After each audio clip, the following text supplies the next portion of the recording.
한 조용한 마을, 행동 철학과 윤리에 대해 깊이 있는 토론을 즐기는 사람들이 모이는 곳이 있었습니다. 그곳의 사람들은 종종 일요일 오후 차를 마시며 철학자들의 사상을 공유하고 자신들만의 독특한 해석을 덧붙이곤 했습니다. 어느 일요일, 마을의 중심에 위치한 작은 도서관에서 엘리자베스 앤스콤 의도에 대한 토론이 특별히 열렸습니다. 이날의 해설자는 토마스라는 철학 애호가로, 그는 앤스콤의 의도 이론을 재미있게 풀어내겠다고 장담하며 이야기를 시작했습니다. 그는 마을 사람들에게 익숙한 에피소드를 예로 들어 설명하기로 했습니다. 이야기의 주인공은 항상 가장 단순한 의도로 행동하지만 결과로는 항상 예기치 않은 상황이 벌어지는 마을의 소년 피터였습니다. 피터는 한 번은 자신의 강아지인 보리스에게 목욕을 시켜주기로 결정했습니다. 피터의 의도는 간단했습니다. 강아지를 깨끗하게 유지하자. 그러나 피터는 앤스콤이 의도가 있는 행위와 의도를 가지고 어떤 것을 이루려는 행위의 차이를 곧 알게 되었습니다. 그의 첫 번째 의도는 보리스를 욕조에 넣는 것이었지만 이는 보리스에게 엄청난 스트레스를 주었고 강아지는 집안을 뛰쳐나가게 만들었습니다. 그 결과 집안은 물투성이가 되었고 피터의 방은 난장판이 되었습니다. 마을 사람들은 웃음을 터뜨렸지만 토마스는 이번에는 두 번째 의도를 꺼내들었습니다. 피터는 보리스를 달래고 다시 욕조에 넣을 계획을 세웠지만 이번에는 더 큰 의도를 설정했습니다. 바로 강아지와 함께 즐거운 시간을 보내고자 하는 것이었습니다. 그는 장난감과 간식을 준비하고 음악도 틀었습니다. 이제 피터와 보리스는 더 이상 목욕이라는 행위를 두려워하지 않았고 오히려 즐겁게 놀이처럼 여기게 되었습니다. 피터의 두 번째 시도는 성공적이었습니다. 토마스는 이 이야기를 통해 청중에게 앤스콤의 핵심 철학을 전달했습니다. 의도는 단지 행동의 시작점이 아니라 그 행동이 수행되는 방식을 결정하는 중요한 요소라는 것입니다. 피터의 경우 그의 최초 의도는 단순히 보리스의 청결을 목표로 했지만 더 깊은 의도를 설정하면서 상황에 대한 진정한 이해와 변화를 가져올 수 있었습니다. 마무리하며 토마스는 이렇게 말했습니다. 우리가 매일 무심코 하는 많은 행동들, 그 뒤에 숨은 의도에 대해 한 번 더 생각해봅시다. 의도가 행동을 정의하고 그 행동이 삶을 변화시킵니다. 사람들은 그의 이야기에 박수갈채를 보냈고 그날 저녁 그들은 각자의 의도에 대해 조금 더 깊이 생각하게 되었습니다. 이후로도 마을의 서재에서는 많은 피터와 보리스의 이야기가 만들어졌고 앤스콤의 철학은 사람들 사이에서 구체적인 모습으로 자리잡아 일상 속 통찰력이 되었습니다. 의도를 다시금 되새기게 만든 그날의 이야기는 지금도 마을 사람들 사이에서 오랫동안 회자되고 있습니다. 두 번째 이야기, 옛날 옛적 아주 먼 마을에 선한샘이라는 별명을 가진 샘이라는 이름의 마을 촌장이 있었습니다. 그는 주민들을 위해 늘 올바른 결정을 내리고 모두가 행복하게 지낼 수 있도록 배려했습니다.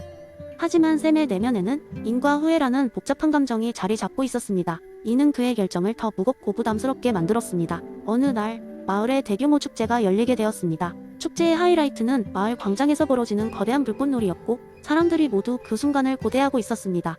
그러던 중 축제를 이틀 앞두고 샘은 불꽃놀이에 사용될 폭죽에 한 상자가 손상되어 폭발 위험이 있다는 사실을 알게 되었습니다.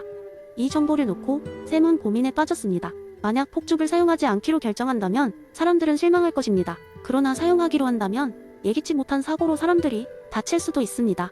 그는 밤새 고민하며 선한 샘답게 최선의 결정을 하고자 했습니다. 하지만 머릿속에서 버나드 윌리엄스 해인과 후회, 이론이 맴돌며 그를 괴롭혔습니다. 어느 쪽이든 후회할 일이 생길 테지. 나의 결정이 올바른가? 라는 생각에서 벗어날 수 없었습니다. 결국 샘은 불꽃놀이를 취소하기로 결정했습니다. 그는 마을 사람들에게 폭죽의 위험성을 설명하며 안전이 중요하다고 설득했습니다. 대부분의 주민들은 그의 결정을 이해하고 지지했지만 일부는 실망감을 드러냈습니다. 특히 아이들은 기대했던 불꽃놀이가 취소된 것에 크게 실망했습니다. 축제가 끝난 후 샘은 자신의 결정이 옳았다는 것을 자주 되새기며 스스로를 위로하려 했습니다. 하지만 아이들이 실망한 모습을 생각할 때마다 마음 한켠이 아려왔습니다. 이것이 바로 인과 후회의 영향이었습니다. 내가 다른 결정을 내렸다면 어땠을까? 아이들을 실망시키지 않을 방법은 없었을까? 하는 생각이 머리를 떠나지 않았습니다. 그러던 어느 날 도시에 큰 폭우가 내려 폭죽이 있었던 창고가 침수되는 일이 발생했습니다. 만약 그때 불꽃놀이가 계획대로 진행되었다면 침수로 인해 폭죽이 예기치 않게 폭발해서 큰 불행으로 이어질 수 있던 상황이었습니다. 이 일을 계기로 마을 사람들은 샘이 결정을 다시 고맙게 생각하게 되었고 샘 자신도 비로소 자신의 선택이 옳았음을 확신할 수 있게 되었습니다.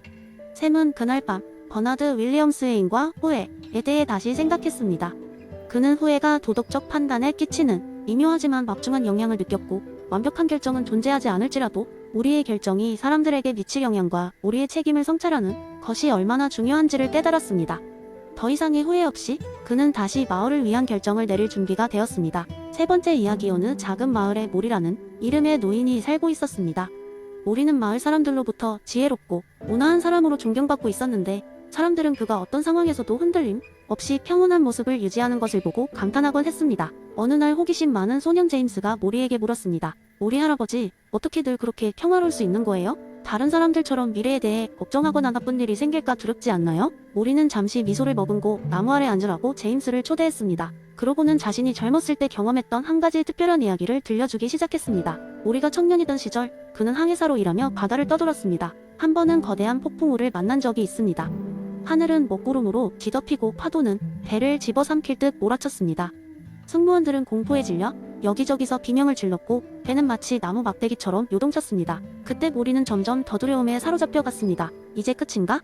라는 생각이 그의 머리를 스쳤습니다. 하지만 그 순간 그는 저 멀리에서 한 노련한 선장이 조용히 그를 바라보고 있는 것을 발견했습니다. 선장은 모리에게 다가와 좁은 공간에서 바다를 주시하며 조용히 말했습니다. 바다의 물결과 날씨는 내가 통제할 수 없는 것들이야. 하지만 너의 마음과 그것들을 어떻게 받아들이는가는 내 안에 달려있지. 너는 내 자신의 공포와 혼란을 다스릴 책임이 있어. 외부의 것들은 내게 맡겨져 있지 않단다. 모리는 그 말을 듣고 깊은 깨달음을 얻었습니다. 그는 그 즉시 배 위에서 승무원들을 진정시키기 시작했고 모든 힘을 다해 그의 마음에 평정을 되찾기 위해 노력했습니다. 폭풍우는 결국 지나가고 무사히 항구에 도착할 수 있었습니다. 그때서야 모리는 깨달았습니다. 외부 상황은 변덕스럽고 통제할 수 없지만 자신의 마음가짐과 반응은 온전히 자신의 것이라는 사실을 말입니다. 이 이야기를 들은 제임스는 고개를 끄덕이며 생각에 잠겼습니다. 모리는 미소를 지으며 덧붙였습니다. 살면서 많은 것을 마주할 테지. 기쁜 일도 슬픈 일도 모두 있을 거야. 하지만 내가 어디에 더 많은 에너지를 쓸 것인지를 선택할 수 있다는 것을 기억하렴. 우리를 진정 불안하게 하는 것은 외부의 사건들이 아니라 그것을 바라보는 우리의 생각이니까. 제임스는 모리의 가르침을 마음속에 깊이 새기고 자신이 통제할 수 없는 것들에 집착하기보다 자신의 생각과 감정을 긍정적으로 다스리는 연습을 시작했습니다. 그리고 그 역시 마을에서 점점 더 평화로운 사람으로 알려지게 되었습니다. 모리가 그랬던 것처럼 말입니다. 네 번째 이야기 에피쿠로스의 쾌락주의에 대한 심오한 이해를 들려주기 위해 이 이야기는 그리스의 작은 마을에 살고 있는 한 남자 소크라테스 에피쿠로스와는 다른 소크라테스에게 초점을 맞추고 있습니다. 이 소크라테스는 이전에 불행한 삶을 뒤로하고 에피쿠로스의 철학을 실천하며 정신적 평온을 찾으려 노력하고 있었습니다. 소크라테스는 젊었을 때부터 성공에 대한 강한 열망을 가지고 있었고 물질적 부와 세속적인 명예를 추구했습니다. 그러나 그는 어느 순간 느꼈습니다. 그가 원하는 것을 쟁취할 때마다 잠시의 쾌락은 있었지만 오래가지 못하고 곧 더 큰 공허함과 불안을 느낀다는 것을 말입니다. 그러다 우연히 마을 도서관에서 에피쿠로스의 철학에 관한 글을 읽게 되었고 그것은 그의 삶을 영원히 바꿔놓았습니다. 어느 햇살이 찬란한 오후 소크라테스는 동네 광장에서 친구들과 에피쿠로스의 철학에 대해 이야기를 나누고 있었습니다. 친구들이 물었습니다. 소크라테스, 너는 이제 성공과 부를 추구하지 않고 어떻게 그저 평온한 마음 상태로 살 수 있는지 이해가 잘 되지 않아? 너에게 진정한 의미의 쾌락이란 무엇인가? 소크라테스는 미소를 지으며 대답했습니다. 친구들, 에피쿠로스가 말했듯이 진정한 쾌락은 짧고 강렬한 것이 아니라 지속적이고 조용한 것이다. 예를 들어 나는 오늘 아침 정원의 작은 벤치에 앉아 떠오르는 해를 바라보면서 내 앞에 놓인 따뜻한 차 한 잔을 마셨지. 이 순간에 나는 세상 모든 부를 가진 사람보다 더 행복했어. 그의 친구들 중 한 명인 알렉산더는 의아한 표정으로 물었습니다. 하지만 그게 정말 쾌락일까? 그냥 평범한 일상 아닌가? 소크라테스는 고개를 저으며 말했다. 에피쿠로스의 쾌락은 평온한 마음의 상태, 즉 아타락시아에 있어. 고통을 피하고 욕망에서 자유로워질 때 우리는 비로소 진정한 쾌락을 느낄 수 있지. 불필요한 욕망은 오히려 우리를 괴롭혀 물질적 소유에 집착하면서 그로 인해 불안하고 불만족스러운 상태에 빠지곤 하지. 또 다른 친구 클레오는 물었다. 그래도 세속적인 욕망을 완전히 버리는 게 쉽지는 않을 것 같아. 어떻게 욕망에서 자유로워질 수 있을까?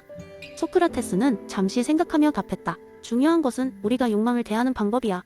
그것이 우리의 삶을 좌우하도록 놔두지 말아야 해. 내가 한 일은 아주 간단한 거였어. 매일 아침 감사의 시간을 가지면서 내가 가진 것에 집중하는 거지. 내가 무엇을 가지고 있는지가 아니라 없는 것에 대해 불평하며 시간을 낭비하지 않는 거야. 자연과 사람들과의 소통을 즐기고 단순한 것에서 행복을 찾으려 노력하고 있어.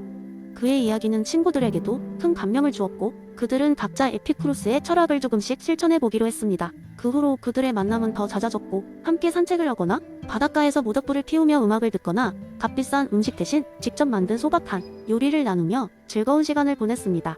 시간이 지나고 그들은 과거의 자신보다 훨씬 더 행복하다는 것을 깨달았습니다. 겉으로 보이는 화려함 없이도 마음속의 평온함이야말로 가장 큰 쾌락임을 이해하게 된 것입니다. 에피쿠로스의 철학은 그들의 삶 속에 녹아들어 소크라테스와 그의 친구들은 더 이상 다른 사람이 주는 가치를 쫓지 않고 자신의 내면에서 찾은 가치로 살아가게 되었습니다. 이렇게 소크라테스와 그의 친구들은 에피쿠로스의 철학이 그들에게 준 진정한 선물을 마음 깊이 받아들이며 매일 조금씩 더 평온하고 행복한 삶을 만들어갔습니다.